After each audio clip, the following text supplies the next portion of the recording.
அனைவருக்கும் பள்ளிப்பாளையம் தனக்கோடியின் வணக்கம்.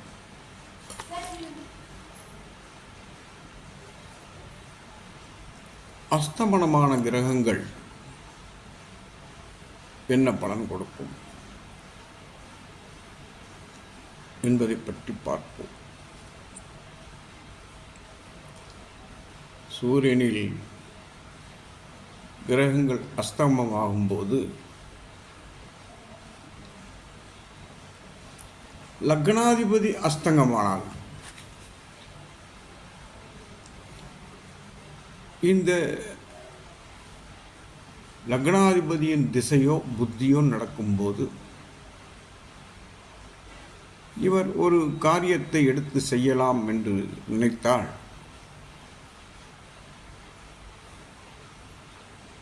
அதை செய்து கொண்டு இருக்கும்போதே நடுவில் தடை வந்துவிடும். அதனால் பலன் கிடைக்காது.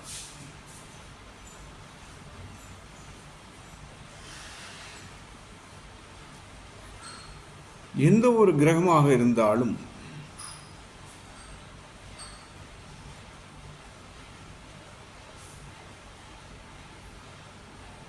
லக்னாதிபதி யாராக இருந்தாலும்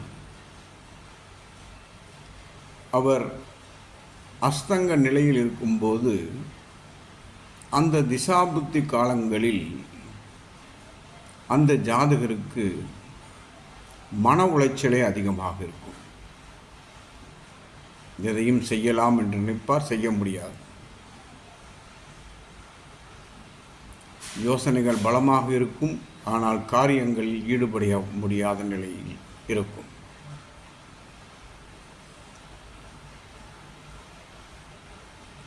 அதே போல ஒருவரை பார்க்க செல்கிறோம். 7ஆம் அதிபதி அஸ்தமனமாகி இருக்கும் ஜாதகர் ஒரு வேலை விஷயமாகவோ வியாபார விஷயமாகவோ ஒருவரை பார்க்க செல்லும்போது அவர் அப்பாயின்மெண்ட் கொடுத்து வாருங்கள் என்று சொல்லிவிடுவார். ஆனால் அங்கு செல்லும்போது அவர் இருக்க மாட்டார். பார்க்க முடியாத நிலை ஏற்படும். வேறு ஏதாவது இம்பார்ட்டன்ட் மீட்டிங் இருக்கும், நீங்கள் நாளை வந்து விடுங்கள் என்று கூறுவார்கள். அல்லது வெளியூர் சென்றிருக்கிறார் என்றும் கூறுவார்கள்.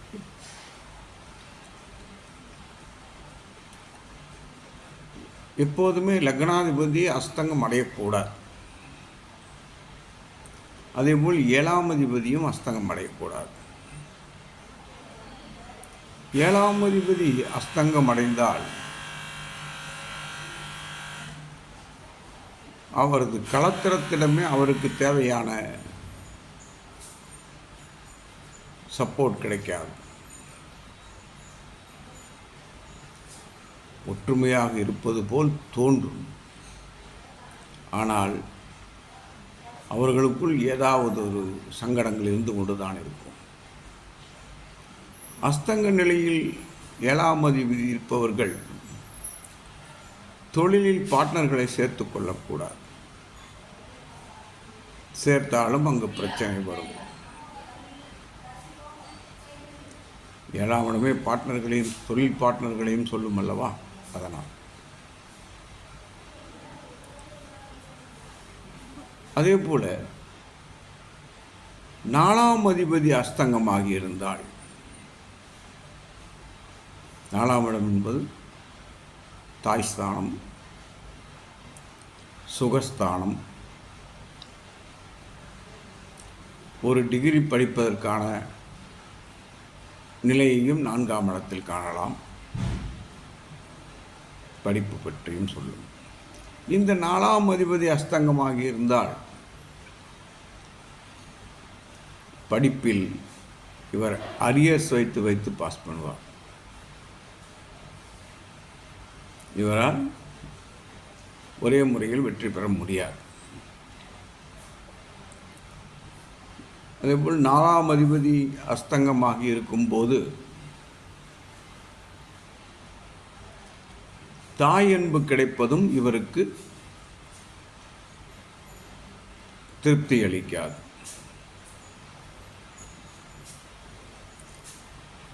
நாலாம் அதிபதி அஸ்தங்கமாயிருக்கும்போது இவர் பெயரில் வண்டி வாகனங்கள் வாங்கக்கூடாது. வாங்கினாலும் இவரால் பயன்படுத்த முடியாது நிலை இருக்கும்.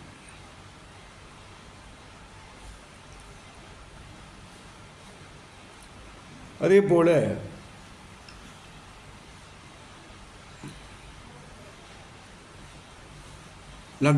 லக்னாதிபதி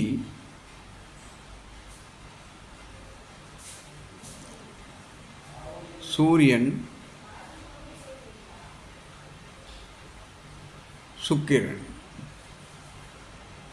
இவர்கள் மூவரும் ஒரு கட்டத்தில் இணைந்திருந்து லக்னாதிபதியும் சுக்கிரனும் சூரியனில் அஸ்தங்கமாகி இருந்தால்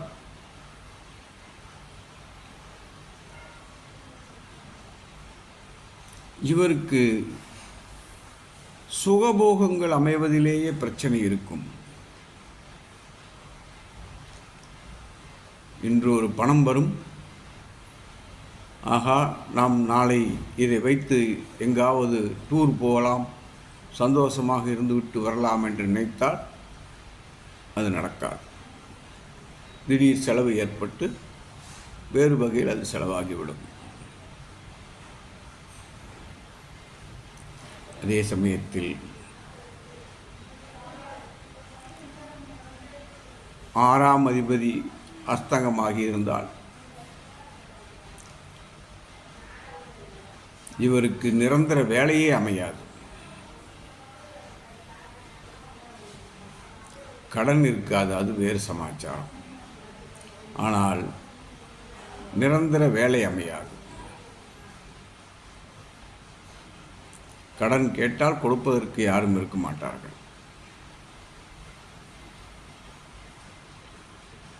8ஆம் அதிபதி அஸ்தங்கமாகி இருந்தால்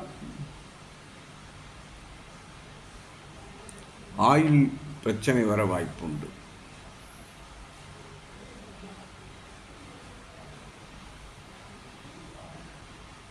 பத்தாம் அதிபதி அஸ்தங்கமாகி இருந்தால்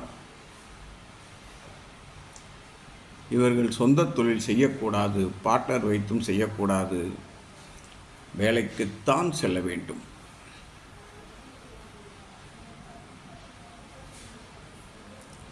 அஸ்தங்கம் என்பது வருவது போல் தெரியும், ஆனால் வராது.